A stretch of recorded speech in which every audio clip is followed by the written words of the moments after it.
आलिफ लैला की कहानी पार्ट 5। यदि आपने पार्ट 1, 2, 3, 4 नहीं पढ़ा है तो उन्हें भी पढ़िए जो इसी चैनल में है। शहरजाद ने कहानी सुनाना शुरू किया। शहरजाद ने कहा कि हे स्वामी, एक वृद्ध और धार्मिक प्रवृत्ति का मुसलमान मछुआरा मेहनत करके अपने स्त्री बच्चों का पेट पालता था।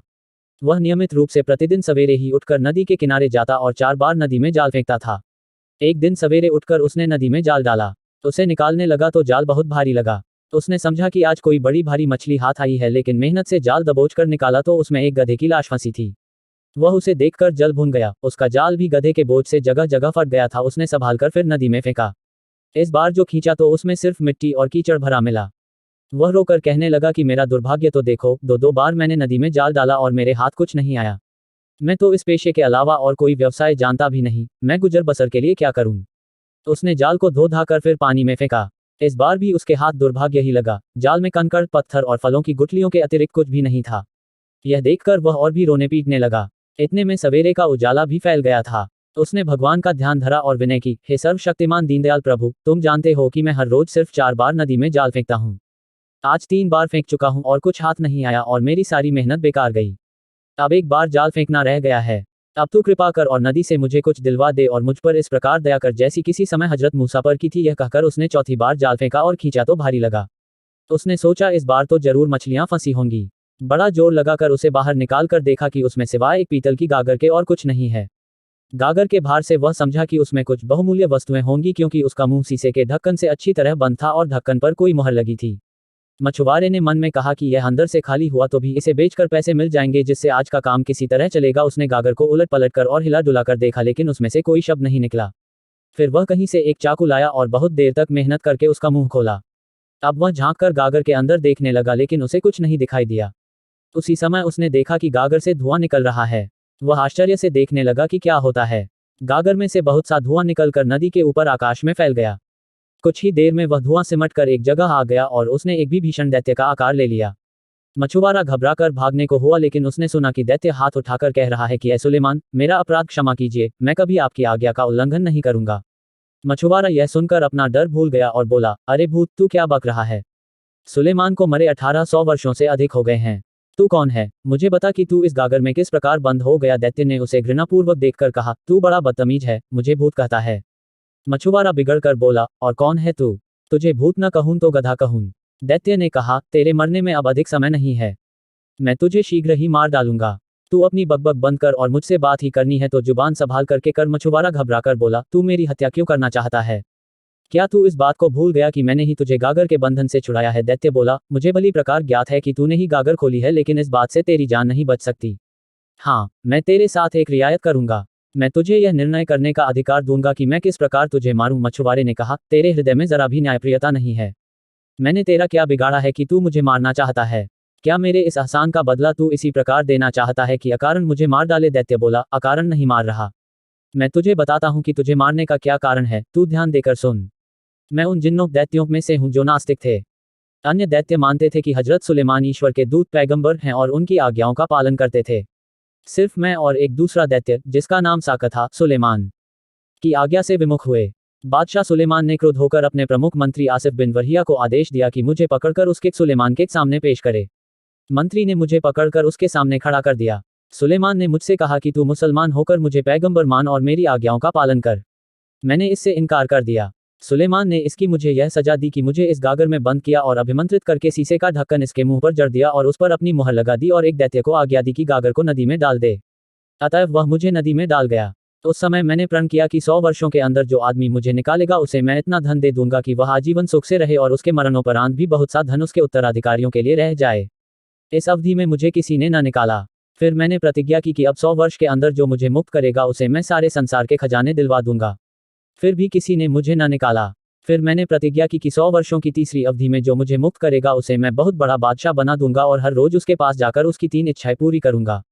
जब इस तीसरी अवधि में भी किसी ने मुझे न निकाला तो मुझे बड़ा क्रोध आया और उसी अवस्था में मैंने प्रण किया कि जो मुझे अब बाहर निकालेगा मैं अत्यंत क्रूरतापूर्वक उसके प्राण लूंगा। हाँ, उसके साथ इतनी रियायत करूंगा कि वह जिस प्रकार से मरना चाहेगा मैं उसे उसी प्रकार से मारूंगा। अब चूंकि तूने मेरी इस प्रतिज्ञा के बाद मुझे निकाला है, इसीलिए अब तू बता कि तुझे किस प्रकार मारूं। मछुआरा यह सुनकर आश्चर्यचकित और भयभीत हुआ और सोचने लगा कि दुर्भाग्य ही मेरे पीछे पड़ गया है जो मैं भलाई करके उसके बदले मृत्युदंड पा रहा हूं। वह गिड़गिड़ाकर दैत्य से बोला, भाई तुम अपनी प्रतिज्ञा भूल जाओ, मेरे छोटे छोटे बच्चों पर दया करो। यदि तुम्हारी समझ में मैंने कोई अपराध किया है तो भी मुझे क्षमा कर दो। क्या तुमने सुना नहीं कि जो दूसरों के अपराध क्षमा करता है ईश्वर उसके अपराध क्षमा करता है। दैत्य ने कहा, यह बातें रहने दे, मैं तुझे मारे बगैर नहीं रहूंगा, तू सिर्फ बता कि किस प्रकार मरना चाहता है। मछुआरा अब बहुत ही भयभीत हुआ क्योंकि उसने देखा कि दैत्य उसे मारने का हठ नहीं छोड़ रहा है। अपने स्त्री पुत्रों की याद करके वह अत्यंत दुखी हुआ। उसने एक बार फिर दैत्य का क्रोध शांत करने का प्रयत्न किया और उससे अनुनयपूर्वक कहा, हे दैत्यराज, मैंने तो तुम्हारे साथ इतनी भलाई की है, तुम इसके बदले मुझ पर दया भी नहीं कर सकते। दैत्य बोला, इसी भलाई करने के कारण तो तेरी जान जा रही है। मछुआरे ने फिर कहा, कितने आश्चर्य की बात है कि तुम अपने उपकारकर्ता के प्राण लेने पर तुले हो। यह मसल मशहूर है कि अगर कोई बुरों के साथ भलाई करता है तो उसका कुपरिणाम ही उठाता है।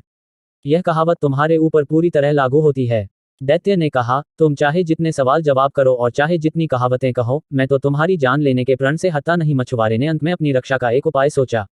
वह दैत्य से बोला, अच्छा, अब मैं समझ गया कि तुम्हारे हाथ से मेरी जान नहीं बच सकती। यदि भगवान की यही इच्छा है तो मैं उसे प्रसन्नतापूर्वक स्वीकार करता हूँ। लेकिन मैं तुझे उसी पवित्र नाम की जिसे सुलेमान ने अपनी मुहर में खुदवाया था सौगंध देकर कहता हूँ कि जब तक मैं अपने मरने का तरीका सोच कर तय करूँ तुम मेरे एक प्रश्न का उत्तर दो। दैत्य इतनी बड़ी सौगंध से निरुपाय हो गया और कांपने सा लगा।